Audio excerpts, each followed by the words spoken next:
तो यहाँ पर देखो, कल अम्ल और क्षार वाले में पढ़ा था, एक बार फिर से रिवाइज कर लेते हैं। पहला क्या था, अम्ल खट्टे होते हैं, क्षार खट्टे होते हैं। दूसरा पॉइंट क्या था आपका, अम्ल जो है वो लिटमस पेपर की बात थी, अम्ल ला से लाल यानी नीले वाले को लाल कर देंगे और क्षार इसी का लाल वाले को नीला करेगा। ठीक। तीसरा पॉइंट था आयन के आदान प्रदान की।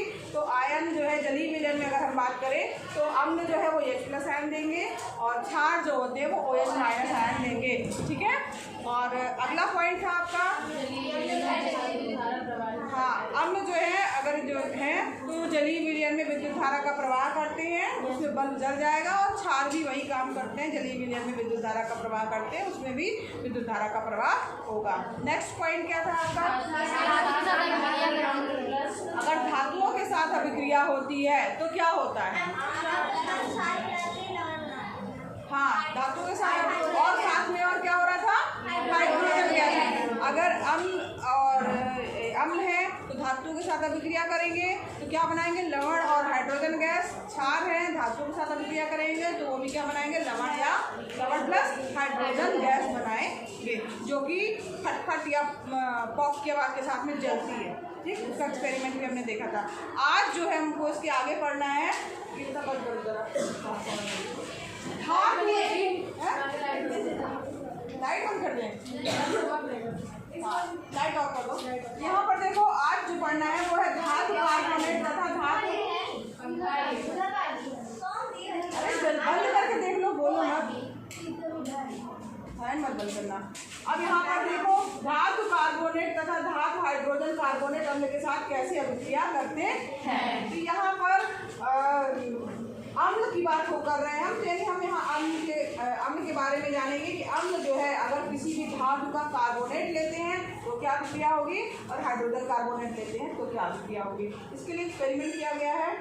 यहाँ पर देखो, दो परख नली ली गई है, उसमें A और B जो है वो नामांकित कर दिया गया है। पहली परख नली में हमने क्या लिया है, उसमें एक धातु में हमने क्या चूज की है, सोडियम धातु। ठीक है, सोडियम क्या है, धातु। यहाँ पर धातु में हमने सोडियम लिया है और उसका कार्बोनेट लिया है, तो कार्बोनेट क्या हो जाएगा, सोडियम कार्बोनेट। क्या हो जाएगा, सोडियम कार्बोनेट। सोडियम कार्बोनेट को हमने ले लिया है और दूसरी परख नली में हमने उसका हाइड्रोजन कार्बोनेट लिया है। अगर हमने धातु सोडियम ली है तो उसका हाइड्रोजन कार्बोनेट क्या होगा, सोडियम हाइड्रोजन कार्बोनेट। क्या होगा वो, सोडियम हाइड्रोजन कार्बोनेट। ठीक। तो यहाँ पर उसका फार्मूला NaHCO3 हो जाएगा।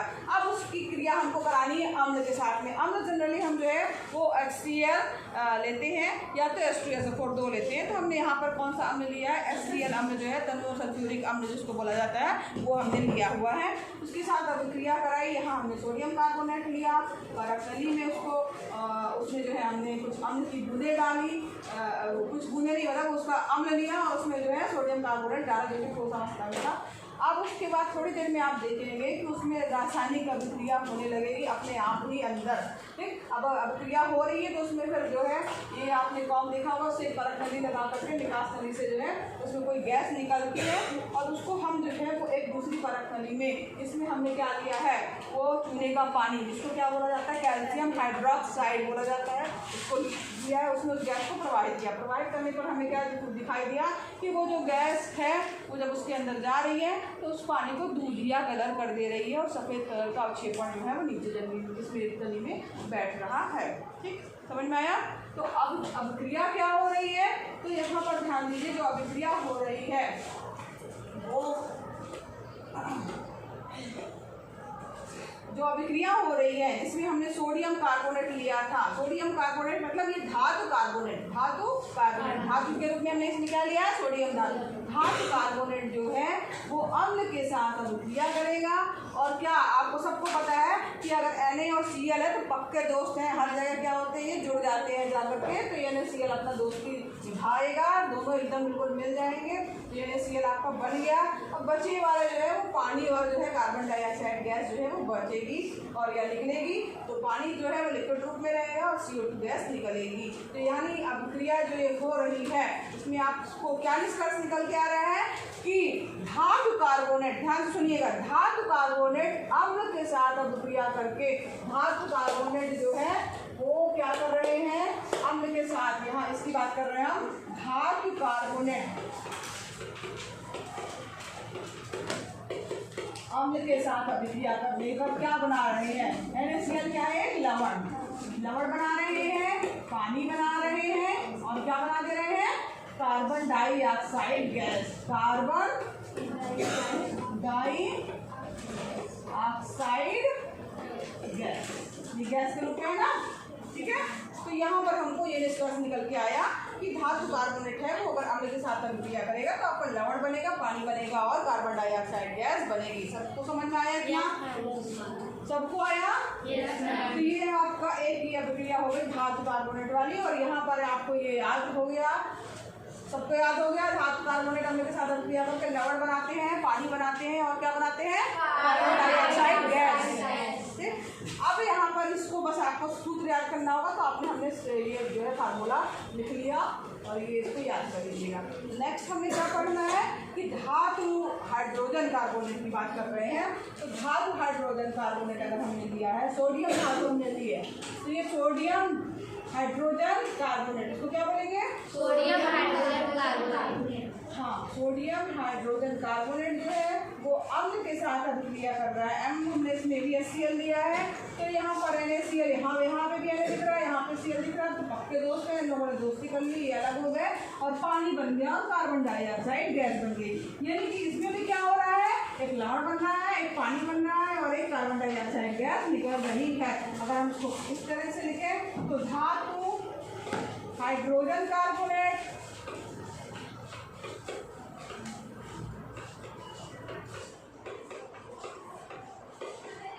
अम्ल के साथ अभिक्रिया करने पर क्या बना देते हैं?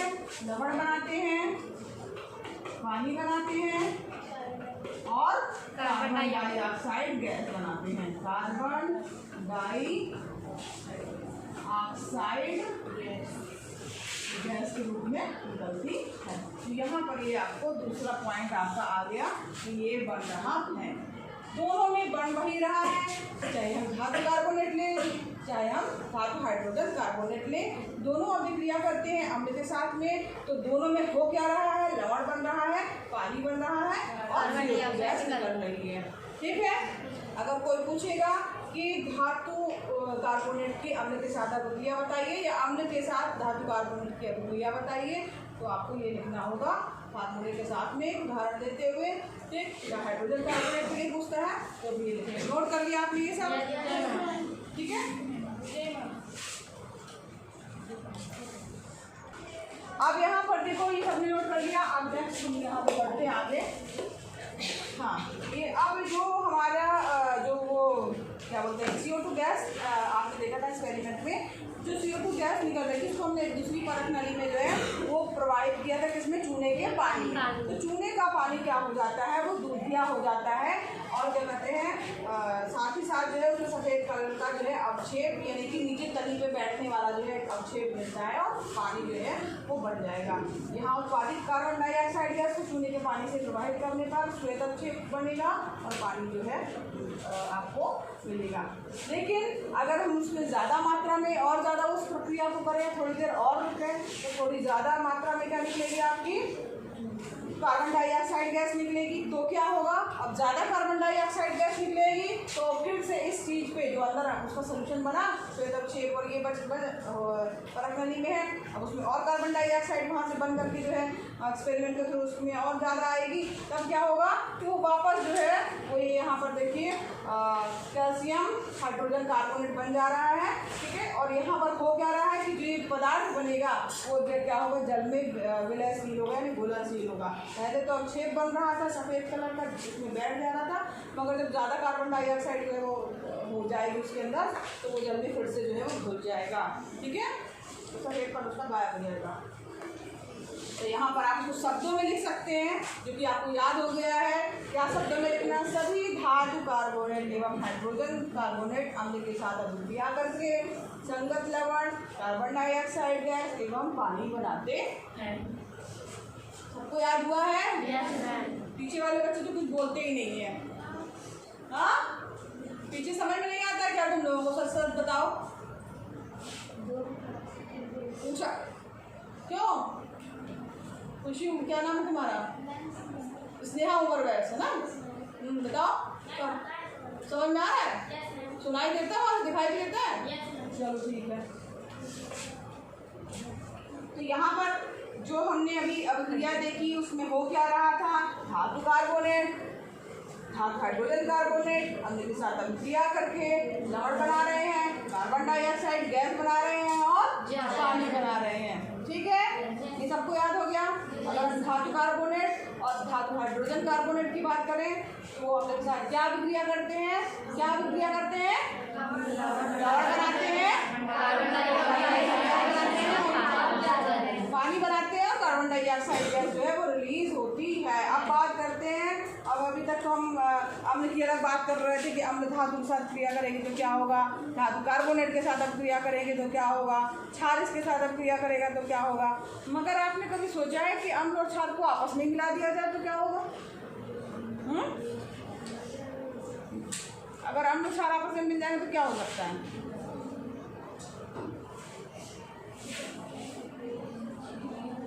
अब आपको ये पता है अम्ल के पास H+ आयन है, क्षार के पास OH- आयन है।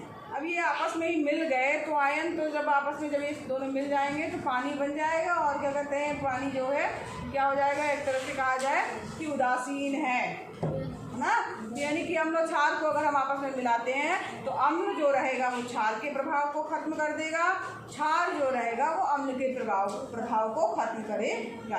ठीक है, अम्ल क्षार के प्रभाव को खत्म करेगा और क्षार अम्ल के प्रभाव को खत्म करेगा। हाँ, तो यानी वो आपस में एक दूसरे के प्रभाव को खत्म कर देंगे।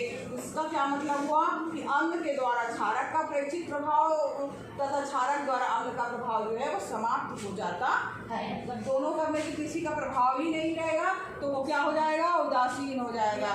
वेरी इंपॉर्टेंट क्वेश्चन है, क्या उदासीनीकरण की अभिक्रिया किसे कहते हैं? दो उदाहरण देकर समझाइए। उदासीनीकरण की अभिक्रिया क्या है, दो उदाहरण देकर के समझाइए। इंपॉर्टेंट क्वेश्चन है, वेरी वेरी इंपॉर्टेंट क्वेश्चन है, एग्जाम में आता है, आप इसको नोट कर लीजिए। ठीक है, अब यहाँ पर होता क्या है, अम्ल और क्षार को हमने मिलाया तो यहाँ पर हमने ये क्या लिया हुआ है, ये क्या है, NaOH, सोडियम हाइड्रोक्साइड अम्ल है कि क्षार है? अम्ल, सोडियम हाइड्रोक्साइड अम्ल। और HCl क्या है? अम्ल कौन सा, क्षार कौन सा है? HCl अम्ल है। तो ये वाला क्या है? क्षार में हमने अम्ल को मिला दिया। तो यहाँ आपको पता है Na दिख रहा है और Cl दिख रहा है, ये तो पक्के दोस्त है। और जहाँ पक्के दोस्त मतलब वो आपस में जुड़ी जाएंगे और कोई ढूंढेंगे नहीं किसी का साथ, बच्चे वाले फिर अपना जो करना वो करें। तो NaCl बन गया, यानी कि ये लवण बन गया। ठीक है, लवण बन गया और क्या बन रहा है, पानी बन रहा है। यानी अम्ल और क्षार जब आपस में क्रिया करते हैं तो लवण और पानी बनता है। तो यहाँ पर एक चीज और है, अम्ल और क्षार जो है अभिक्रिया कर रहे हैं तो लवण और पानी बन रहा है और एक दूसरे को क्या कर दे रहे हैं, वो एक दूसरे के प्रभाव को समाप्त कर दे रहे हैं। अम्ल क्षार का प्रभाव को समाप्त करता है, क्षार अम्ल के प्रभाव को समाप्त कर देता है। यह अभिक्रिया क्या कहलाती है, उदासीनीकरण की अभिक्रिया कहलाती है। ठीक है, यहाँ पर ये पॉइंट आप नोट कर लीजिएगा, यही चीज मैंने यहाँ लिखी हुई है। एक एग्जाम्पल तो आपके पास ही हो गया। अब ठीक है, अगर मान लीजिए आ जाता है, दो एग्जाम्पल देकर के समझाइए उदासीनीकरण की अभिक्रिया क्या है, कोई दो एग्जाम्पल देकर के समझाइए। एक एग्जाम्पल और लिख लीजिए, यहाँ हमने क्या किया था, क्षार में अम्ल। ठीक, अब हम क्या करेंगे, एक अम्ल हम और लेके चलते हैं, जनरली H2SO4। ये क्या है, अम्ल। इसमें हमने क्षार को मिलाया, क्षार क्या हो गया अपना, सोडियम हाइड्रोक्साइड NaOH मिला दिया। आपको पता है कि पानी बनना ही बनना है, तो पानी आप लिख लीजिए H2O बन गया। ठीक, अब बचा क्या, NaSO4। तो Na जो है सोडियम बचा और SO4 की बैलेंसी दो है तो उसके साथ में आ जाएगी Na2SO4। कैसे हो रहा है, जैसे कि अभी आपको समझ में आ रहा है, Na और SO4 में जो है इसका क्या, दो माइनस आयन होते हैं, इसमें क्या होता है, 1+ आयन होता है, आपस में क्रॉस मल्टीप्लाई होता है। जब भी कोई सूत्र बनता है तो यहाँ पर देखिए ये Na के साथ में 2 आ जाएगा, क्या हो जाएगा, Na2 और SO4 खाली रहेगा क्योंकि 1 है, तो यहाँ बन गया आपका Na2SO4। ठीक है, बैलेंस है कि नहीं? देखो कहाँ है बैलेंस, हमको नहीं दिख रहा है। हाँ ये बैलेंस नहीं है, इसकी बैलेंस करने के लिए हमको आगे 2 लगाना पड़ेगा। 2n हो गया, ये सो 4x था, ये तो हो गया। अब यहाँ पर x2, यहाँ पर x2 यहाँ दिख रहा है, यहाँ पर ये 2 है, 2 है तो यहाँ पर भी आपको 2 लगाना पड़ेगा। ठीक है, संतुलित करने के लिए ये आपका संतुलित रासायनिक समीकरण तब होगा। यहाँ पे भी 2 लगेगा, यहाँ पर भी 2 लगेगा। यहाँ पे हम कर क्या रहे हैं, यहाँ पर हमने लिया है अम्ल, अम्ल में हमने क्या मिलाया है? क्षार। क्या बन गया आपका? और क्या बन गया? पानी। ठीक है, तो चाहे आप क्षार में अम्ल को मिलाइए तो भी लवण और पानी मिलेगा, और चाहे अम्ल में क्षार को मिलाइए तो भी लवण और पानी मिलेगा। सबको समझ में आ रहा है? कोई कंफ्यूजन? कोई क्वेश्चन? तो इसी को घर में जा करके कृपया करके होमवर्क समझ के इसको नोट कर लीजिएगा। लिटमस पेपर आता है बेटा, मार्केट में मिलता है। अच्छा वो पूछ रही हो, हम सोचे ऐसे प्रयोग करने के लिए पूछ रही हो। नहीं, लिटमस पेपर बनाया जाता है, वो कागज़ टाइप का होता है, तो किसी न किसी चीज़ से बनाया जाता होगा। हमको पता नहीं है कि किससे बनाया होगा।